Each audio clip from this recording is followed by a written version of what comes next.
मैं मेरी बात रखने से पहले एक बात दोहराना चाहता हूं और मैं कोट कर रहा हूं।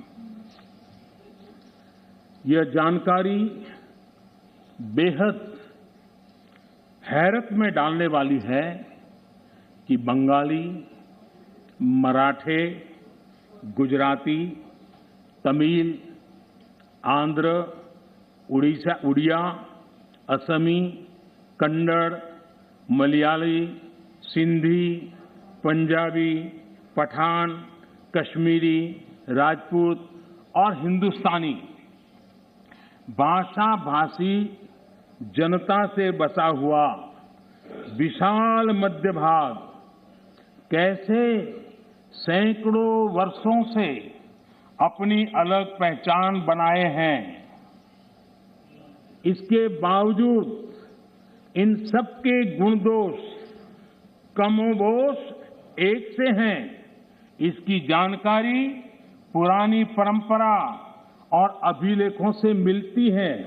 साथ ही इस पूरे दौरान वे स्पष्ट रूप से ऐसे भारतीय बने रहे जिनकी राष्ट्रीय विरासत एक ही थी और उनकी नैतिक और मानसिक विशेषताएं भी समान थी। एक कोटेशन है। अध्यक्ष महोदय, हम भारतीयों की इस विशेषता को बताते हुए इस कोटेशन में दो शब्द गौर करने वाले हैं, राष्ट्रीय विरासत। और ये कोट पंडित नेहरू जी का है। ये बात कही थी नेहरू जी ने और अपनी किताब भारत की खोज में है। हमारी राष्ट्रीय विरासत एक है, हमारे नैतिक और मानसिक विशेषताएं एक है। क्या बिना राष्ट्र के ये संभव है? इस सदन का ये कहकर भी अपमान किया गया कि हमारे संविधान में राष्ट्र शब्द नहीं आता।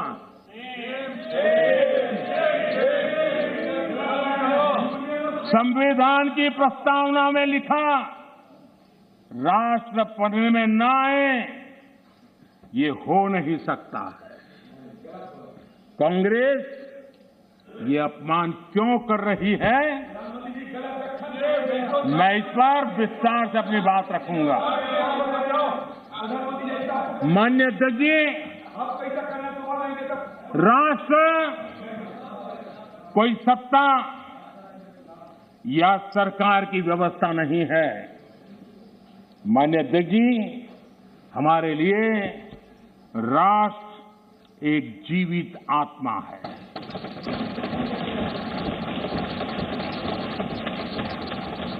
और इससे हजारों साल से देशवासी जुड़े हुए हैं और जूझते रहे हैं। हमारे यहां विष्णु पुराण में कहा गया है, ये किसी भाजपा वाले ने नहीं लिखा है, विष्णु पुराण में कहा गया है, उत्तरम यत् समुद्रस्य हिमाद्रश्चैव दक्षिणम वर्ष तद भारतम नाम भारती यत्र संतति ही।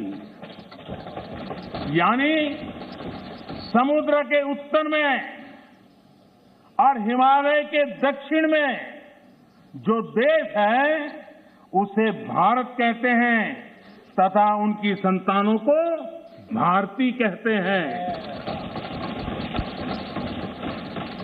विष्णु पुराण का ये श्लोक अगर कांग्रेस के लोगों को स्वीकार्य नहीं है तो मैं एक और कोट इस्तेमाल करूंगा, क्योंकि कुछ चीजों से आपको एलर्जी हो सकती है।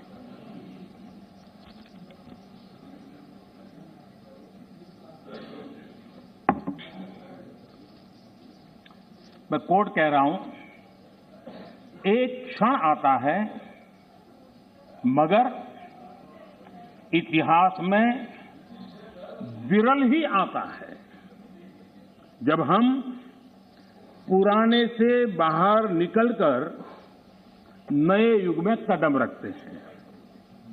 जब एक युग समाप्त हो जाता है जब एक देश की लंबे समय से दबी हुई आत्मा मुक्त होती है। ये भी नेहरू जी के ही बोल है। आखिर किस नेशन की बात नेहरू जी कर रहे थे जी? ये नेहरू जी कह रहे हैं। और माननीय अध्यक्ष जी, यहां तमिल सेंटिमेंट को आग लगाने की भारी कोशिश की गई। राजनीति के लिए कांग्रेस की जो परंपरा अंग्रेजों के विरासत में आई दिखती है, तोड़ो तोड़ो तोड़ो और राज करो, तोड़ो और राज करो, बांटो और राज करो। लेकिन मैं आज तमिल भाषा के महाकवि माननीय अध्यक्ष जी, तमिल भाषा के महाकवि और स्वतंत्र सेनानी आदरणीय सुब्रमण्यम भारती ने जो लिखा था, मैं यहां दोहराना चाहता हूं। तमिल भाषी लोग मुझे क्षमा करें, मेरे उच्चारों में कोई गलती हो तो, लेकिन मेरा आदर और मेरी भावना में कोई कमी नहीं है। सुब्रमण्यम भारती जी ने कहा था, मन्नुम इमय मलय एंगल मलय पन्नरुम उपनिट नुलेंगल नुले पार मिसे एधोरु नुल इधु पोले पोन निलोर भारत नांडेगल नाडे पोड रुवोम इक्ते इमक किलेडे। इसका भावार्थ जो उपलब्ध है वो इस तरह का है। सुब्रमण्यम भारती जी कहते हैं, जो उन्होंने तमिल भाषा में कहा है उसको मैं अनुवाद, जो भाव मुझे उपलब्ध हुआ है मैं कह रहा हूं।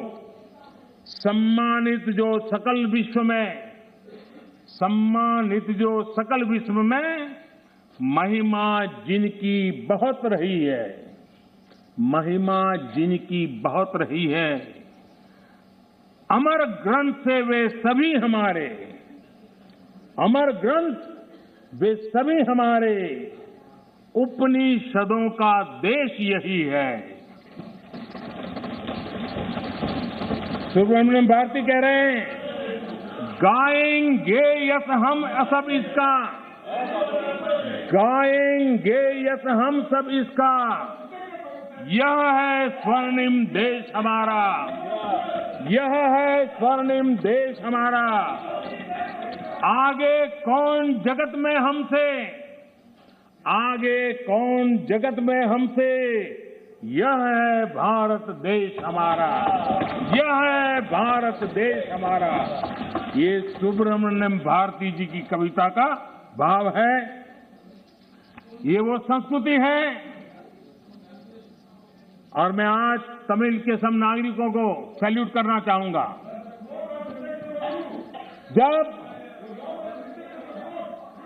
जब हमारे सीडीएस रावत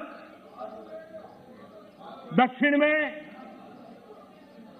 हेलीकॉप्टर के अकस्मात में उनका निधन हुआ और जब उनका बॉडी तमिलनाडु में हवाई अड्डे की तरफ ले जाने के लिए रास्ते पर गुजर रहा था, मेरे तमिल भाई, मेरी तमिल बहनें लाखों की संख्या में घंटों तक कतार में खड़ी रही थी रोड पर।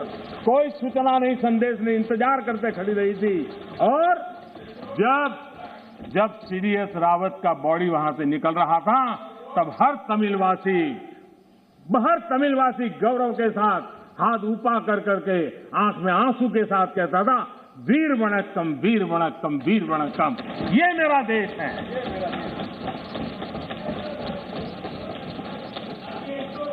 लेकिन कांग्रेस को हमेशा से इन बातों से नफरत रही है। विभाजनकारी मानसिकता उनके डीएनए में घुस गई है। अंग्रेज चले गए, लेकिन बांटो और राज करो, ये नीति कांग्रेस ने अपना चरित्र बना लिया है। और इसलिए ही आज कांग्रेस टुकड़े टुकड़े गैंग की लीडर बन गई है।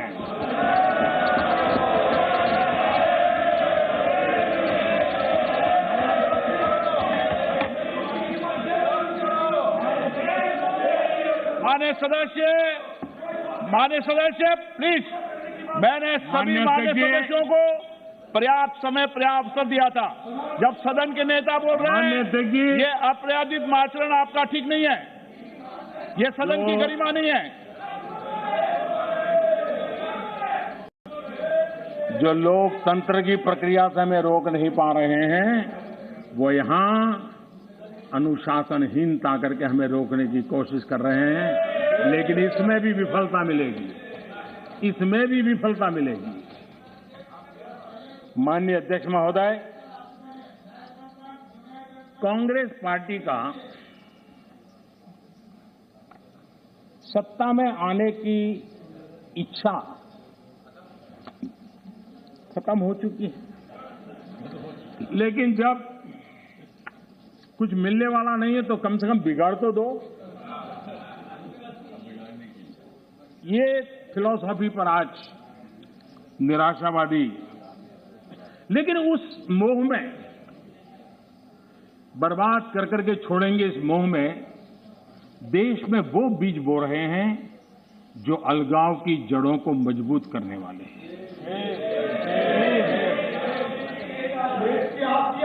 सदन में ऐसी बातें हुई कि जिसमें देश के कुछ लोगों को उकसाने का भरपूर प्रयास किया गया।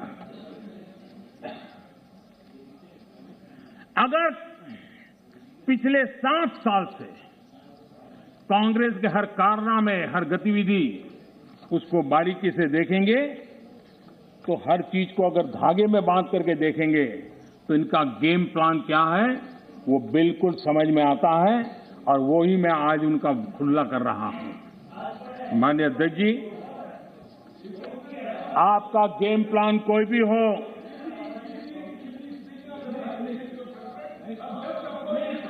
माननीय अध्यक्ष जी, ऐसे बहुत लोग आए और चले गए, लाखों कोशिशें की गई, अपने स्वार्थवश की गई, लेकिन ये देश अजरा अमर है। इस देश को कुछ नहीं हो सकता।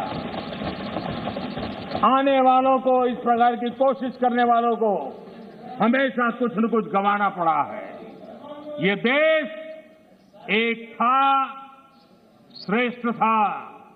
यह देश एक है, यह देश श्रेष्ठ है और श्रेष्ठ रहेगा। इस विश्वास के साथ हम आगे बढ़ रहे हैं। माननीय अध्यक्ष जी,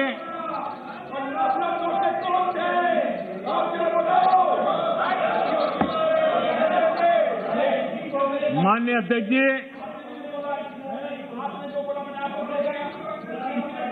माननीय अध्यक्ष जी, यहां कर्तव्यों की बात करने पर भी ऐतराज जताया गया है।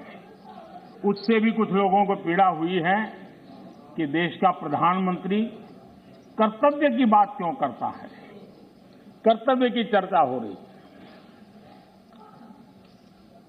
किसी बात को समझ के अभाव से या बद इरादे से विकृति से घर देना, विवाद खड़ा कर देना ताकि खुद लाइमलाइट में रहे। मैं हैरान हूं, अचानक कांग्रेस को अब कर्तव्य की बात चुभने लगी है।